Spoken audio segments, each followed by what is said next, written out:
விக்ரமாதித்தன் கதைகள். விக்ரமாதித்தன் மறுபடியும் முருங்கை மரத்திலிருந்து வேதாளத்தை கட்டிப்பிடிச்சு தோள் மேலே சுமந்துக்கிட்டு கிளம்பினான். திரும்பி வரும்போது வேதாளம், மகாராஜனே, நான் ரம்யமான கதை ஒன்று சொல்கிறேன் கேள்னு கதை சொல்ல ஆரம்பிச்சது. வக்ரலோகம் என்ற நகரம் ஒன்று இருந்தது. அந்த நகரத்தில் சூரிய பிரபன் என்னும் அரசன் இருந்தான். அவனுக்கு எல்லா செல்வங்களும் வாய்த்திருந்தும் ஒரே ஒரு குறை மட்டும் இருந்தது.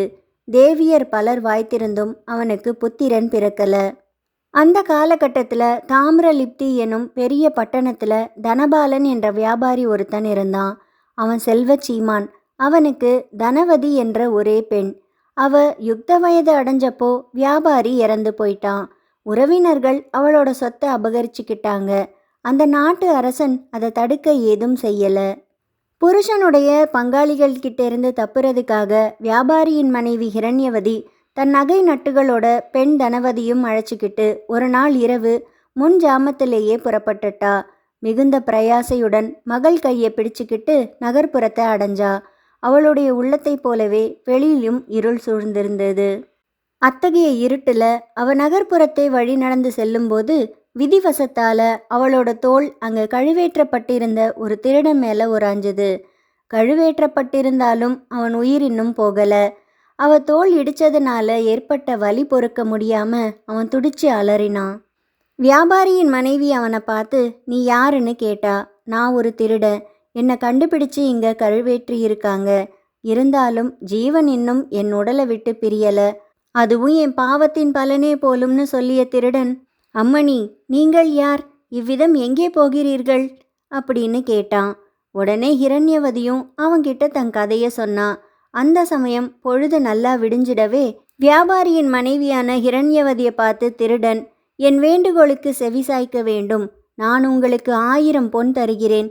தங்கள் மகளான இந்த கன்னி பெண்ணை எனக்கு மனைவியாக அழியுங்கள்னு வேண்டினான். அதை கேட்ட அவ சிரிச்சிட்டு, அவளிடம் உனக்கு என்ன வேண்டும்னு கேட்டா. அப்போ திருடன், நான் இறந்தால் எனக்கு பிள்ளை இல்லாததால் ஸ்வர்க்க பிராப்தி இல்லை. என் கோரிக்கைக்கு இணங்கினால் என் உத்தரவுப்படி யார் மூலமாக அவள் பிள்ளையை பெற்றாலும் அவன் என் புத்திரனே. அவன் என்னை கரையேற்றுவான்னு பதில் சொன்னான். இதை கேட்ட ஹிரண்யவதி பணத்தாசை பிடிச்சு அதுக்கு சம்மதிச்சா. உடனே அவ எங்கிருந்தோ கொஞ்சம் தண்ணீர் கொண்டு வந்து திருடன் கையில் தார வாத்து, என் மகளான தனவதியை உனக்கு மனம் செய்து கொடுக்கிறேன்னு சொன்னான். திருடனும் தான் முன் சொன்னபடியே அவ குமரிக்கு புத்திரன் பெற்றுக்கொள்ள அனுமதி கொடுத்துட்டு, இந்த மரத்தடியில் தோண்டி பார்த்து கிடைக்கும் பொருளை கொண்டு என் உடலை கிரமப்படி தகனம் செய்து அஸ்தியை புண்ணிய தீர்த்தம் எதிலாவது சேர்த்து விடுங்கள். வக்ரலோகம் என்ற நகரத்து அரசன் சூரிய பிரபன் நீதி வழுவாமல் ஆட்சி புரிகிறான். அங்கு சென்றால் நீங்கள் விசாரமற்று இருக்கலாம்னு சொன்னான். இதை சொல்லி முடிச்சதும் தாகமாக இருக்குதுன்னு தண்ணி கேட்டான். அவளும் கொடுத்தா. அதை குடித்ததும் திருடனின் உயிர் நீங்குச்சு. ஆலமரத்தடியில் தோண்டி எடுத்த பொண்ணை எடுத்துக்கிட்டு ஹிரண்யவதி அவன் உடலை தகனம் செய்து அஸ்தியை புண்ணிய தீர்த்தத்தில் சேர்த்தா. மறுநாளே அவ மகளை அழைச்சிக்கிட்டு வக்ரலோக நகரத்தை அடைஞ்சா. அங்கே வசுதத்தன் எனும் வியாபாரியின் வீட்டை விலைக்கு வாங்கி அதில் தன் மகள் தனவதியுடன் வாழ்ந்து வந்தா. அந்த ஊரில் விஷ்ணு சுவாமி என்ற ஆச்சாரியிடம் மணசுவாமி எனும் ஒரு இளைஞன் படித்து வந்தான். பேரழகு வாய்ந்த அவன் உயர்குடியில் பிறந்து நல்லா படிச்சிருந்தாலும் ஹம்சவல்லி எனும் பரத்தையின் மீது அவனுக்கு மோகம் வந்தது. அவள் தன்னை அடைய விரும்புவாரிடம் 500 பொன் கூலி வாங்கி வந்தா. அவங்கிட்டேயோ அவ்வளோ பணம் இல்லை. சதா மனம் கலங்கி வாடி போனான். ஒரு நாள் வியாபாரியின் மகளான தனவதி தன் மாளிகையின் உப்பரிகையில் நின்று பார்த்தப்போ அழகான அந்த இளைஞன் கவலை தோய்ந்த முகத்தோடு இருப்பதை பார்த்தா. அவன் அழகை கண்டு மயங்கி மோகம் கொண்டாள். தன் கணவனான திருடன் கொடுத்து போன உத்தரவு நினைவு வந்தது. உடனே பக்கத்தில் இருந்த தன் தாயிடம் தந்திரமா, அம்மா, அதோ இருக்கும் இளைஞனை பார். அவன் அழகும் இளமையும் பார்க்க என்ன ஆனந்தமாக இருக்கின்றனன்னு சொன்னா. இதை கேட்ட தாய்க்கு தன் மகள் அந்த இளைஞன் மேலே காதல் கொண்டுட்டாங்கிற விஷயம் விளங்குச்சு. அவளுடைய கணவனின் ஆணைப்படி என்றைக்காவது ஒரு நாள் அவ கட்டாயம் ஒரு மகனை பெற்றெடுக்கணும்னு தனக்கு தானே யோசிச்சா.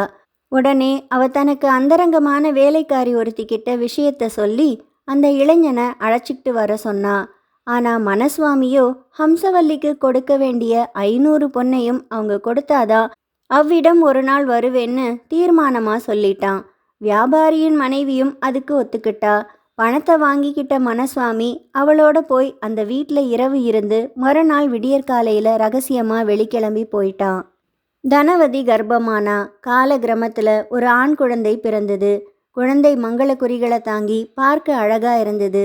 அன்றிரவு சிவபெருமான் அவ கனவுல தோன்றி தொட்டிலில் கிடக்கும் அந்த குழந்தையை தொட்டிலோடு விடியற்காலை எடுத்துச் சென்று சூரிய பிரப அரசனுடைய அரண்மனை ஆசார வாசலில் 1000 பொன்னுடன் வைத்து விடுங்கள்னு தெரிவித்து மறைஞ்சாரு.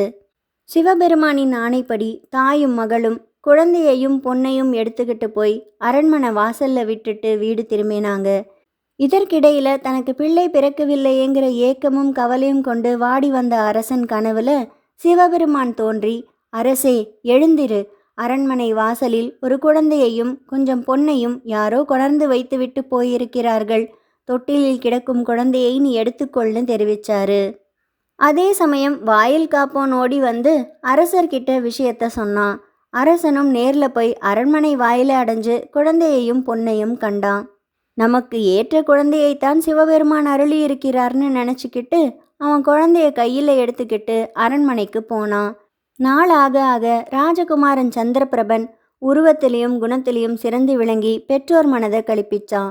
யுக்த பருவத்தை அடைஞ்சு தன் வீரத்தாலும் உதார குணத்தாலும் வித்தையாலும் இதர சிறப்பாலும் மக்களின் அன்பை பெற்று நாட்டை ஆளும் திறமை பெற்றான். இதை உணர்ந்து அவன் தந்தையும் அவனுக்கு பட்டாபிஷேகம் செய்துட்டு முதுமையால வாரணாசிக்கு போனான். மகன் நன்றாக நாட்டை ஆட்சி செய்து வந்தான்கிறது கேட்டு மனம் திருப்தி அடைஞ்சு சூரிய பிரபன் கடும் தவம் செய்து வாரணாசியில பூத உடலை நீத்தான். பக்தி மிகுந்த சந்திரபிரபன் தந்தையின் மரண செய்தியை கேட்டு மிகவும் கலங்கி போனான். பிறகு அவருக்கு செய்ய வேண்டிய கர்மங்களை செஞ்சான். மந்திரிகளை பார்த்து, என் தந்தையிடம் பட்ட கடனை எப்படி தீர்க்கப் போகிறேன்? எனினும் என் கையாலே அவருக்கு ஒன்று செய்வேன். அவருடைய அஸ்திகளை கங்கையில் சேர்த்து கயையில் பிதிர்களுக்கு பிண்டம் போட்டு கீழ்கடல் வரையில் உள்ள புண்ணிய தீர்த்தங்களில் ஆடி வருவேன் என்றான். ஆனா மந்திரிகளோ, அரசே, ராஜாக்கள் இவ்விதம் செய்யக்கூடாது. ராஜாங்கத்தில் எத்தனையோ பாகங்கள் சன்னமாக இருக்கும். அவற்றை தாங்கி நின்றாலொழிய அரசாங்கம் நடைபெறாது.